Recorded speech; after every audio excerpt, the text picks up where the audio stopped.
Chapter 5. And they came over unto the other side of the sea, into the country of the Gadarenes. And when he was come out of the ship, immediately there met him out of the tombs a man with an unclean spirit, who had his dwelling among the tombs, and no man could bind him, no, not with chains. Because that he had been often bound with fetters and chains, and the chains had been plucked asunder by him, and the fetters broken in pieces, neither could any man tame him. And always night and day he was in the mountains and in the tombs crying, and cutting himself with stones. But when he saw Jesus afar off, he ran and worshipped him, and cried with a loud voice, and said, What have I to do with thee, Jesus, thou Son of the Most High God? I adjure thee by God, that thou torment me not. For he said unto him, Come out of the man, thou unclean spirit. And he asked him, What is thy name? And he answered, saying, My name is Legion, for we are many. And he besought him much that he would not send them away out of the country. Now there was there nigh unto the mountains a great herd of swine feeding. And all the devils besought him, saying, Send us into the swine, that we may enter into them. And forthwith Jesus gave them leave. And the unclean spirits went out, and entered into the swine, and the herd ran violently down a steep place into the sea. They were about 2,000, and were choked in the sea. And they that fed the swine fled, and told it in the city, and in the country. And they went out to see what it was that was done. And they come to Jesus, and see him that was possessed with the devil, and had a legion, sitting, and clothed, and in his right mind, and they were afraid. And they that saw it told them how it befell to him that was possessed with the devil, and also concerning the swine. And they began to pray him to depart out of their coasts. And when he was come into the ship, he that had been possessed with the devil prayed him that he might be with him.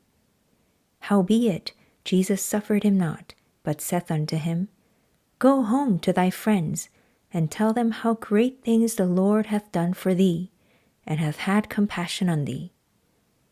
And he departed, and began to publish in Decapolis how great things Jesus had done for him, and all men did marvel.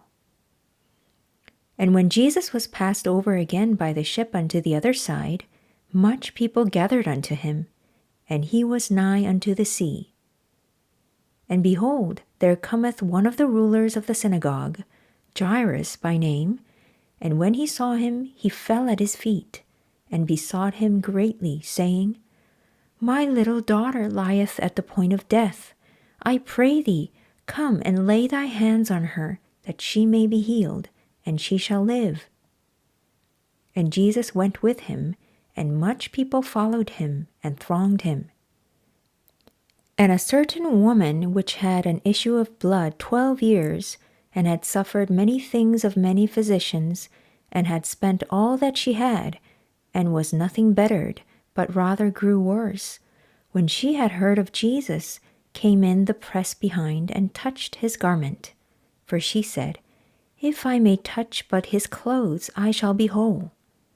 And straightway the fountain of her blood was dried up, and she felt in her body that she was healed of that plague.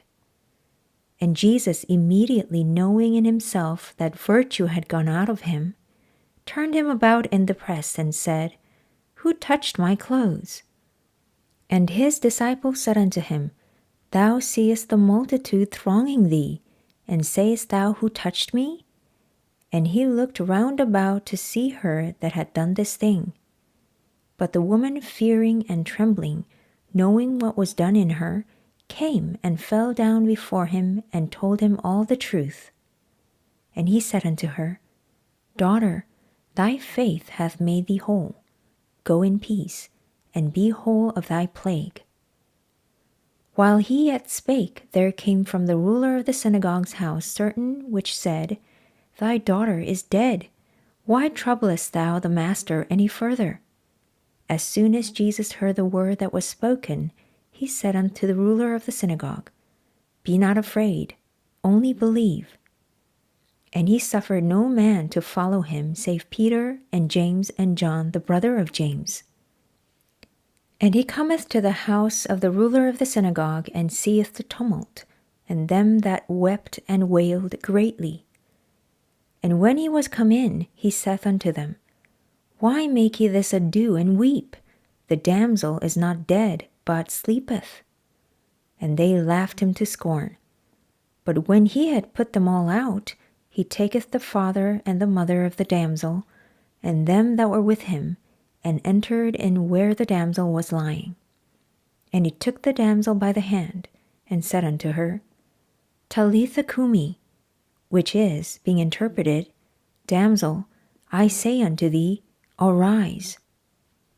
And straightway the damsel arose and walked, for she was of the age of 12 years. And they were astonished with great astonishment. And he charged them straitly that no man should know it, and commanded that something should be given her to eat.